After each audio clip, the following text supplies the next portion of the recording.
Hello, Tank. Hey, it's all of us here. Hey, how's everybody today? Hey, we're doing pretty good. How are you? Good, good. How'd you come up with the name Chasing Dragons?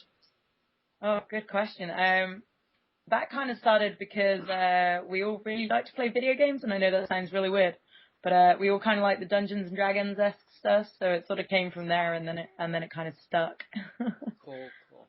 Now, you first had a demo in May of 2011, Under the Earth and Into the Pit. Tell me, when you first started doing that, did you have a certain direction the band wanted to go into? What do you think, Mitch? You there, Mitch?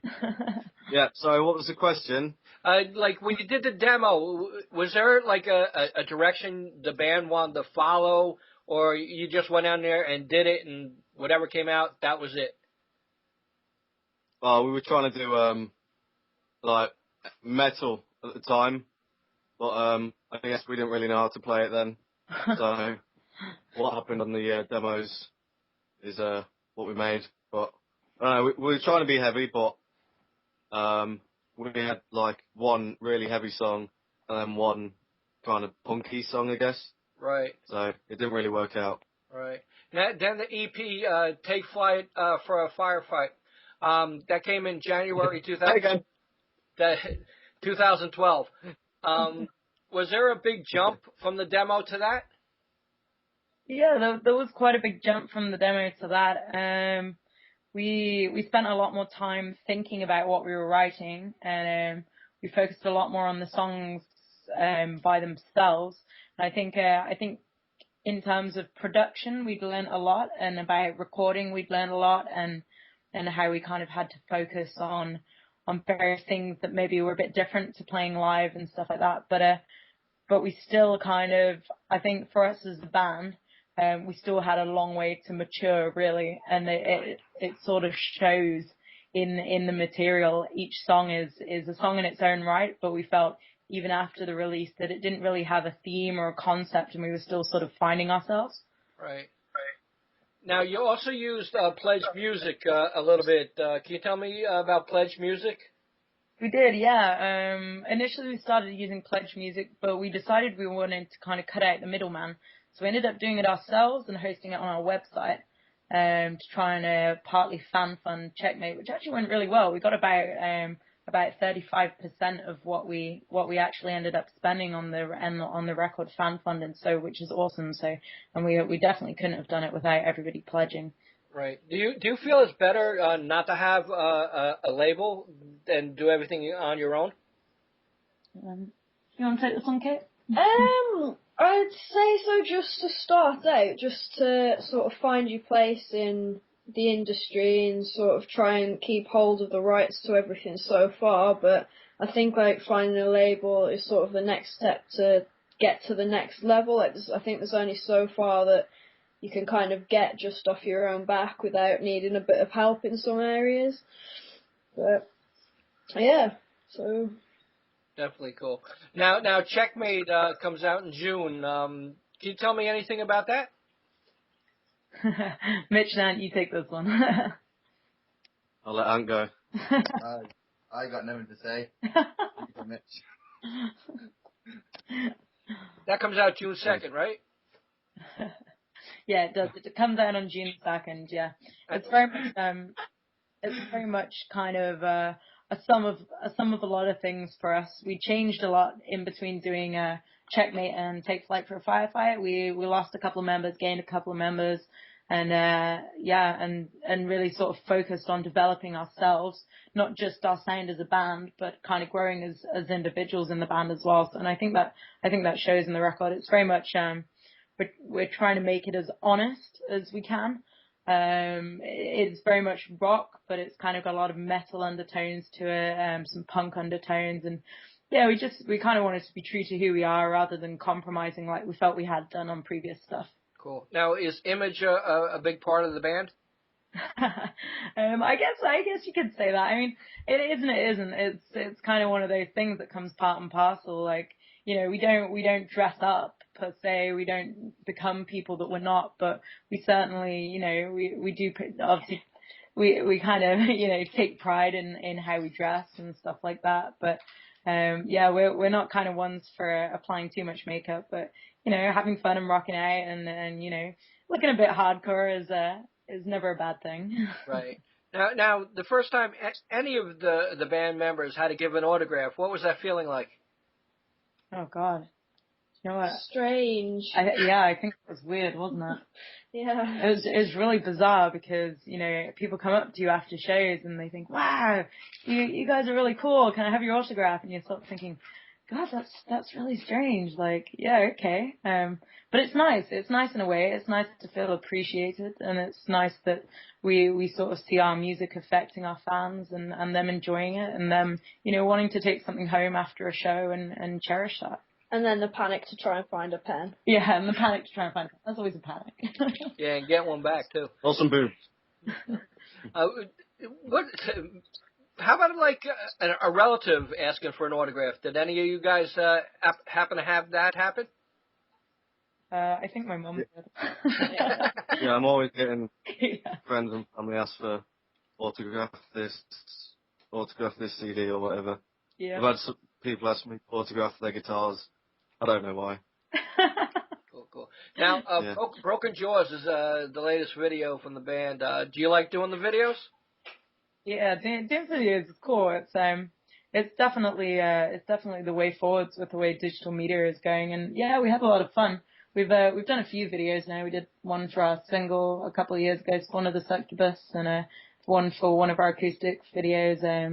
It's Bravery, honestly, but yeah, videos are cool. They're certainly a different way to express the story of the song, and yeah, I think we're gonna be doing a few more soon.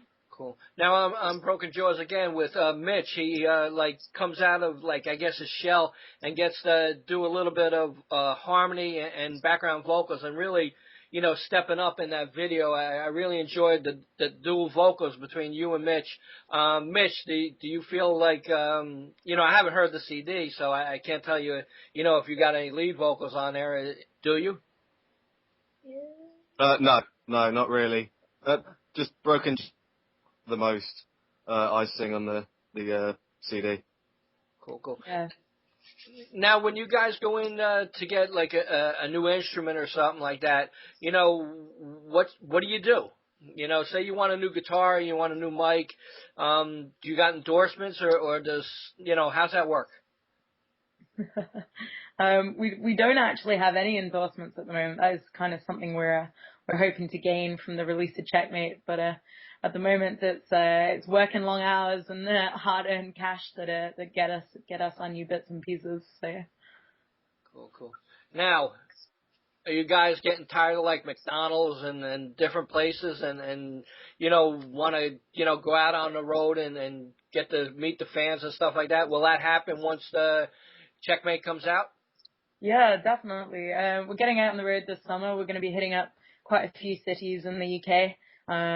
All of the dates are on our Facebook and our website and various bits and pieces. But yeah, we're really excited to do that. We've just kind of given the van a once over, you know, given it a bit of a tune up and made sure that everything's sort of spick and span and ready to go. And yeah, we'll be heading out as of May 30th across summer. So.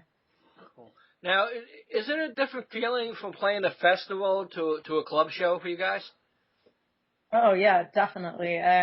Yeah, they're really, really different shows. I mean, a club show is it's a much more intimate space. You tend to play to people that have already maybe seen you once, or they're sort of coming back, hearing good things, and they bought a ticket to come down to watch you or watch the band that you're supporting.